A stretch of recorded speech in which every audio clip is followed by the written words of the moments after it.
Y ya vamos a tomar contacto con nuestra primera entrevista, por eso vamos a recibir a Fabián Tedesco. Él es endocrinólogo y diabetólogo. Él es el jefe del Servicio de Endocrinología y Nutrición del Hospital San Martín de Paraná. Fabián, bienvenido a PIP TV, ¿cómo estás? Hola, ¿Qué tal? ¿Cómo le va, chicos? Muchas gracias por la invitación. Un saludo para ustedes y para toda la audiencia. Un muchas placer. gracias. Bueno, Fabián, empecemos desde la base y desde lo que venimos planteando en el programa y tiene que ver con la grasa corporal. Digo yo, ¿no? Un tema que está como demonizada la grasa y la aspiración es a los cuerpos magros. Ahora, la idea es poder entender cuál es la función que cumple la grasa en el cuerpo humano. Bueno, la grasa, primero y principal, es un tejido, como uno de los tantos tejidos que tenemos nosotros en nuestro organismo, que está en diferentes proporciones, tanto en la mujer como en el hombre, y que la vamos a encontrar a medida que vayamos caminando por la calle en diferentes proporciones en todas las personas que nos van cruzando. Obviamente que si es un tejido que está en el ser humano es por alguna razón.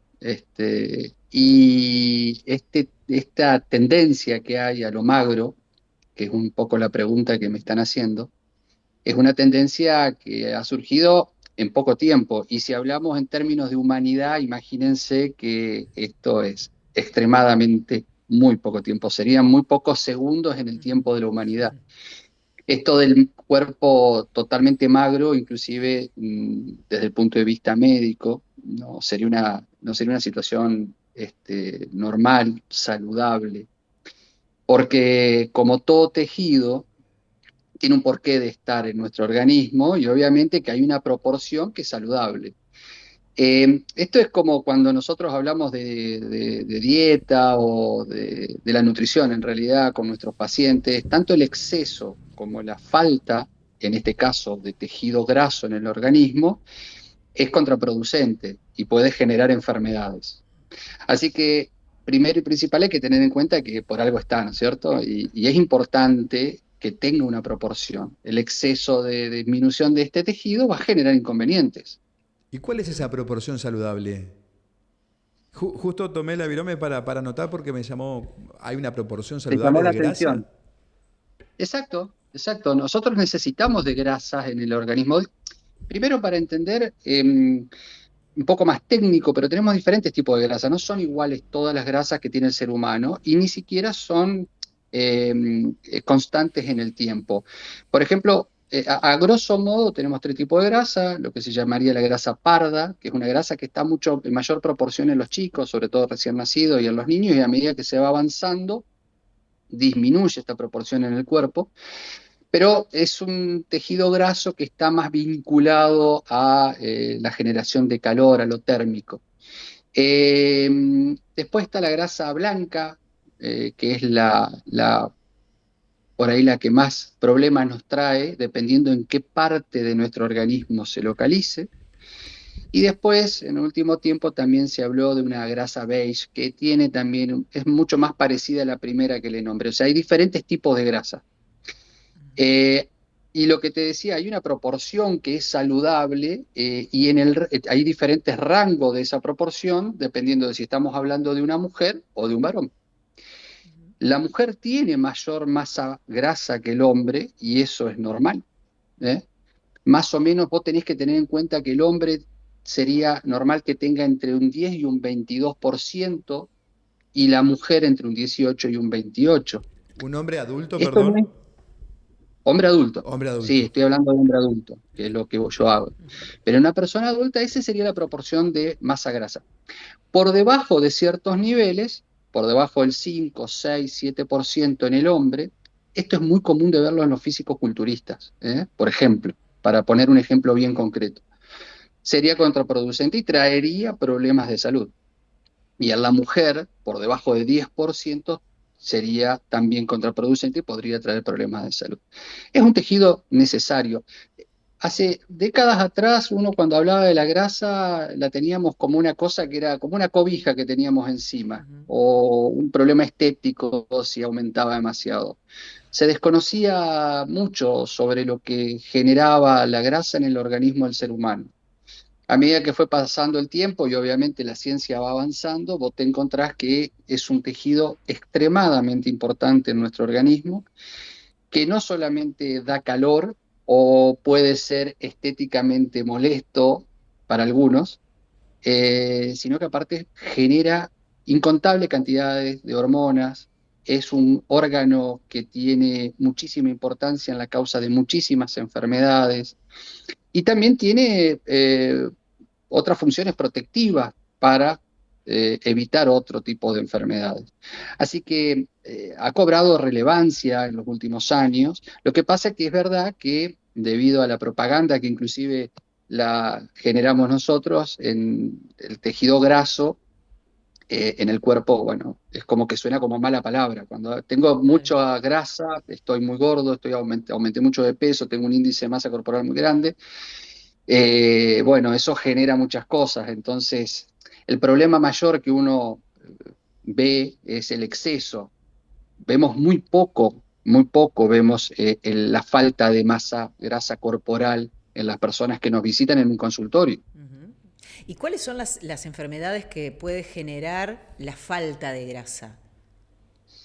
La más, hay varias cosas, pero por ejemplo, algo que es muy común y nos consultan bastante por ahí son deportistas, mujeres deportistas de alto rendimiento. Ejemplo, triatletas, ese es el que se me viene ahora porque justo hace poco me tocó. Y lo más común son esas mujeres que dejaron de tener su ciclo menstrual normal, porque la grasa es fundamental para la generación de ciertas hormonas. No, voy a hacerlo lo más fácil de entender Ujú. posible para que no genere confusión, que permite que la mujer cicle, o sea, menstrue de forma normal. Claro. O sea, Por ende, esta falta de menstruación normal, este ciclo anormal, le generaría como problema principal no solamente no menstruar, sino infertilidad. claro, eso te Ahí iba a tenés un preguntar. problema bien marcado. Claro, claro, la infertilidad puede estar vinculada a eso. Insisto, porque lo decíamos cuando habíamos el programa, está como muy demonizada la grasa corporal y siempre la idea o el objetivo es poder eliminar cuanta grasa se pueda, ¿no? Ahora, ¿qué es lo que genera el exceso de grasa en el organismo? ¿Únicamente una mala alimentación o hay otros factores que pueden incidir? No, obviamente que hay enfermedades endocrinológicas, ya son más raras, hay enfermedades genéticas también, que también son mucho más raras todavía.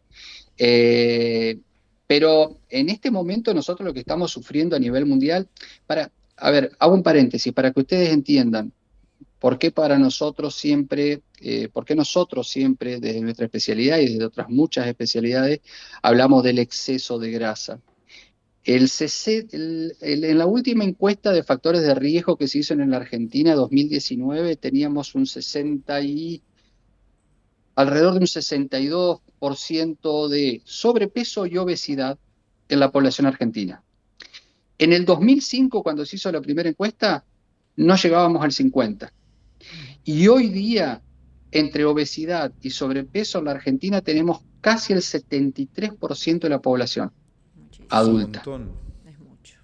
Es una, y está generando una pandemia de enfermedades metabólicas que realmente es abrumadora. Nosotros, cuando yo empecé a hacer la especialidad hace ya un tiempito, no llegábamos en Entre Ríos, voy a hablar de Entre Ríos, no llegábamos al 10% de la incidencia de diabetes tipo 2 en nuestra población y ahora estamos alrededor del 13%.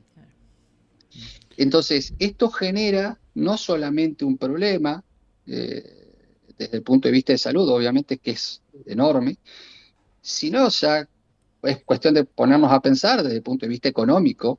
Esto es terrible para la salud pública, es un gasto terrible. Claro. Fabián, Y ni hablar, ¿sí? perdón, termina. No, está bien, está bien. Eh, Principalmente hacer hincapié esto, en lo de la cuestión económica claro. inclusive, no Ujú. solamente de salud. Hablaste de Claro. la gordura al principio de la charla, la mencionaste ahí. Cuando uno habla de gordura o de gordos, ¿qué porcentaje de grasa? ¿Toda la gordura es grasa o la gordura está compuesta de grasa y algo más? Nosotros usualmente no hablamos de persona gorda, es estigmatizante. O Ujú. sea, tratamos de... uno podría hacerlo de forma, desde el punto de vista bien práctico, nosotros utilizamos una herramienta que es bastante sencilla, que es una fórmula matemática, que se llama, es el índice de masa corporal, en donde vos, cuando tenés un paciente con un índice de masa corporal que se saca a través de una cuenta que es el peso sobre la talla al cuadrado. Vos vas a encontrarte que el número que te da, si está por encima de 25 y es menor de 30, tenés sobrepeso. Y la obesidad por encima de 30. Y a medida que vayas subiendo eso, llegás por encima de 40, obesidad mórbida y así. Entonces, nosotros tratamos de meterlo, encasillarlo en alguno de estos lugares para que aparte nosotros, a medida que vaya cambiando ese peso, tengamos una guía de no solamente pesarlo, sino que a través del índice de masa corporal vamos viendo cómo va cambiando. Hay otras formas también de medir la grasa. Usualmente lo hacen las nutricionistas. Nosotros como endocrinólogos es raro que hagamos esas prácticas a través de mediciones y demás que no van al caso de la charla que estamos teniendo ahora. Y con respecto a tu pregunta, para responderle lo que vos me estabas diciendo, la mayoría de ese sobrepeso es grasa, prácticamente toda. El tema es dónde se localiza. Claro. Porque no es lo mismo que, a ver, no sé si alguna vez leyeron La mujer tiene cuerpo de pera y el hombre de manzana. Sí. Sí. Es por la localización de la grasa, obviamente. La mujer tiene una tendencia, no siempre, porque esto no se da en el 100% de los pacientes, pero usualmente vos vas a encontrar una mujer que tiene la forma de pera porque localiza en las caderas y en la cola y en las piernas la grasa. Esa grasa no es la misma que se localiza a nivel abdominal, sobre todo visceral, porque es mucho menos dañina. A grosso modo, en criollo, el que tiene la grasa puesta en las caderas, la cartuchera famosa, la cola y las piernas, hace mucho menos diabetes, hace mucho menos hipertensión, tiene mucho menos problemas del colesterol, o sea, tiene mucho menos enfermedades cardiovasculares. En cambio, la grasa que se localiza a nivel intraabdominal alrededor de los órganos, esa es mucho más dañina y esa es la que se encuentra vinculada a patologías o enfermedades como diabetes, hipertensión, colesterol, enfermedad cardiovascular e inclusive otras enfermedades. La localización en el hígado, que es muy conocida porque hay mucha gente que dice, ah, sí, yo tengo hígado graso. Bueno, ese hígado graso en el tiempo produce también daños que inclusive puede llevar a la cirrosis. Sabemos que la localización de las grasas, estas alrededor del riñón, también, a ver, la grasa es inflamatoria. El obeso es un inflamado crónico. Obviamente que a mayor tejido graso, mayor inflamación va a tener ese paciente, para así decirlo. Pero bueno, la grasa que está en el tejido subcutáneo, por debajo de la piel, esto no es tan dañina, obviamente, como la que está alrededor de los órganos. Claro, Entonces, hay que diferenciar entre estética y salud, hay un montón Sí, de hay factores que muchas se van mezclando, ¿no? En el tema de la grasa. Por eso, cuando vos hablas de grasa, es mucho más complejo Claro. que simplemente la grasa. Por eso Y justamente lo obviamente queríamos hablar. Por eso estamos hablando del tema, tal cual. bueno, Justamente, Tal Fabián, cual. te queremos agradecer por este contacto, la verdad, sumamente claro, preciso, y además dándonos un pantallazo de lo que es la grasa a modo de iniciar el programa. yo como último mensaje, Sí, claro. antes de agradecerle, hacer hincapié en esto. El tejido graso es malo en exceso, punto Bien. principal. Y después fomentar una vida sana con actividad física, una alimentación adecuada, cumplimiento de todos los tratamientos necesarios si están tomando medicamentos. Eso va a ayudar a que tengamos en un futuro mucho menos problemas. Y después no se olviden que el exceso también tiene problemas mecánicos, otra cosa que nos consultan mucho. La gente con problemas en la columna, en la cadera, en las rodillas. Entonces, bueno, hay mucho para hablar. Sé que el tiempo de ustedes es muy corto, pero les quiero agradecer muchísimo que hayan interesado por un tema que aparte es la punta o es parte de las puntas del ovillo que llevan a otros problemas mucho mayores.